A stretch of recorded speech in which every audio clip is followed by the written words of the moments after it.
Hello, friends. Let us talk about the Indus Water Treaty today.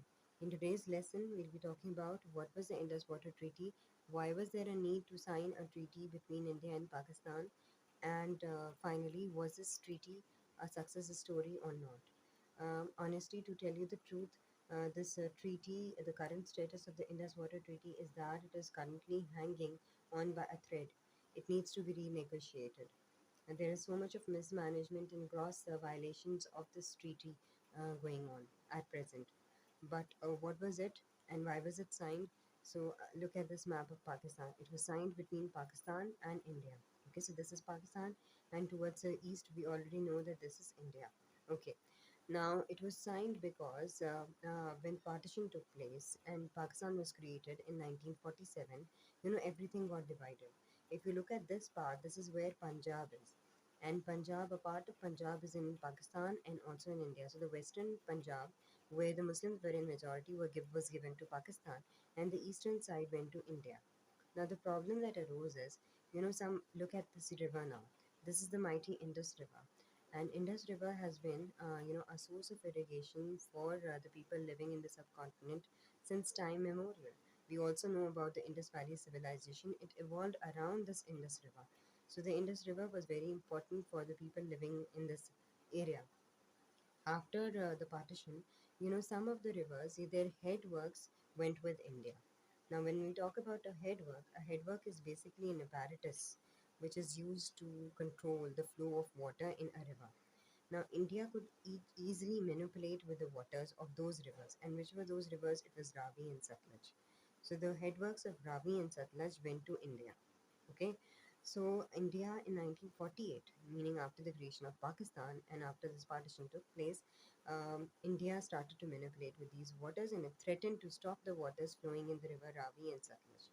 Now, Pakistan was at a very difficult situation at that time because it was a newly created country. It required all the resources for its development, and it was not a very, rich country at that time.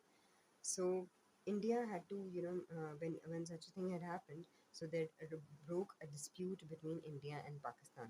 Now, to end this dispute, a third party comes in, and this third party is basically the World Bank, and that third party is called as a mediator, meaning whenever issues are resolved and if a third party steps in and starts helping both the countries to come towards a solution, then that third party is known as a mediating party or a mediator.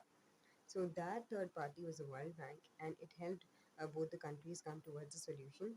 In 1957, it presented 54. Sorry, it presented certain proposals to Pakistan and India, which were accepted in 1960, and those proposals became known as the treaty. That is the Indus Water Treaty. So this is the whole story, the background of the story. Now I actually drew this map, it's a roughly drawn map of Pakistan for your understanding. See, this is the river Indus and it has its tributaries. Which are the tributaries? Jhelum, Chenab, Ravi, Satluj and Beas. Beas is, the Satluj branches into Beas in India. It is located in India, that's why we have not drawn it here. And now, for your understanding, what happened in the treaty proposed that the three western rivers would be given to Pakistan, and the three eastern rivers would be handed over to India. So the western rivers are Indus, Jhelum, and Chenab. See, they are towards the west, and they are situated solely in Pakistan, so they were given to Pakistan. Whereas Ravi, Satluj, and Beas, they were given to India, and India had rights over them. But there were other proposals also that were mentioned, meaning other terms of the treaty, which we will be discussing as we move on. So this was just the introduction. Now coming on to the technicalities, I've just written it down so that it becomes easy for you to understand this treaty. The purpose of this treaty was to fix certain limitations and obligations on both the states, India and Pakistan, because of the violation that happened in 1948. What violation happened after partition in 1948? When Punjab was divided, partitioned into West Punjab and East Punjab, India threatened to stop the supply of water from the headworks because the headworks were in India, of which rivers Satluj and Ravi I have shown you earlier. Okay. Now the Indus River system is a very important system because it provides for irrigation. In 1950, British had worked to the extent that it had modernized, the system of irrigation in India. There were earlier old canal systems and inundation canals, but then they had started to build large canal systems. So there were now large canal systems, and modern irrigation engineering work had already been done by the British government. Okay. Now, when the dispute arose, a mediation work had been done by a World Bank, and the president of the World Bank at that time was Eugene Black, and he submitted a proposal in 1954, which got accepted by both the states in 1960. A treaty was signed between Indian Prime Minister Jawaharlal Nehru and the Pakistan President Muhammad Ayub Khan. Okay, now let's talk about the terms of the treaty. Pakistan got exclusive rights to the waters of the three western rivers Indus, Jhelum, and Chenab. I have shown you the figure. India got exclusive rights to the rivers of the east, that is Ravi, Bias, and Satluj.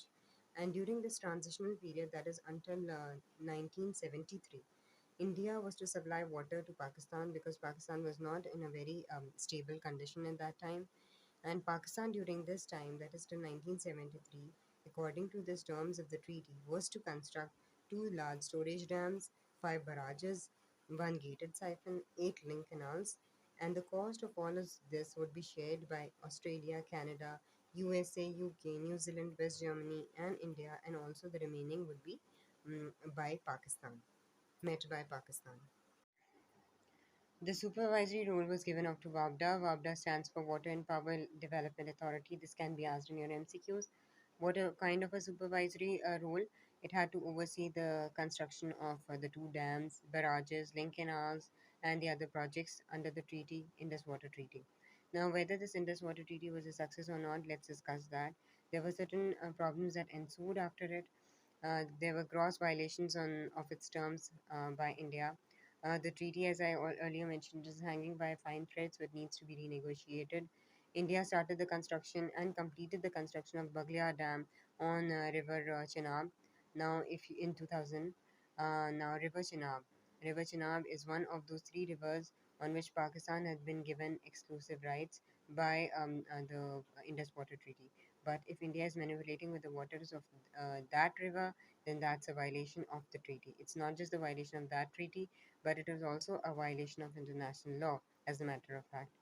Then in 2017, India completed the construction of Kishan Ganga Dam in Kashmir, which is the Indian occupied Kashmir on that side.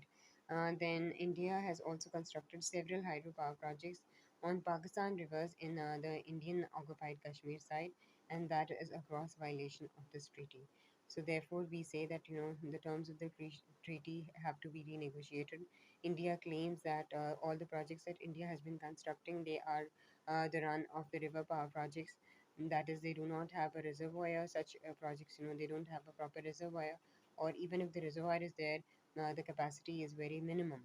But whatever it is, they are Indian claims, and things have to be investigated. And both the states need to compromise, and they need to come towards a solution because it is an important matter for both the states, especially for Pakistan. Pakistan is an agricultural society. Secondly, what has happened, what Pakistan has done, the efforts made by Pakistan, Pakistan has asked the World Bank to set up a court of arbitration to resolve this matter. India, on the other hand, is asking for the appointment of a neutral expert.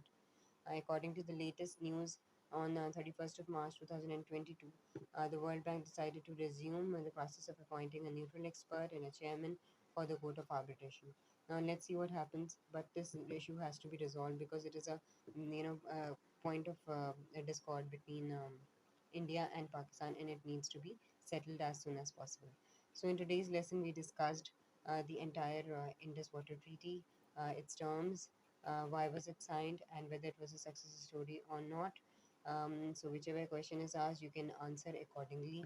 If you have any questions or queries, you can post your questions in the comment section down below. I'll be more than glad to answer them. And until my next video, I'm Nida Umar signing off. Take care of yourselves. Bye bye.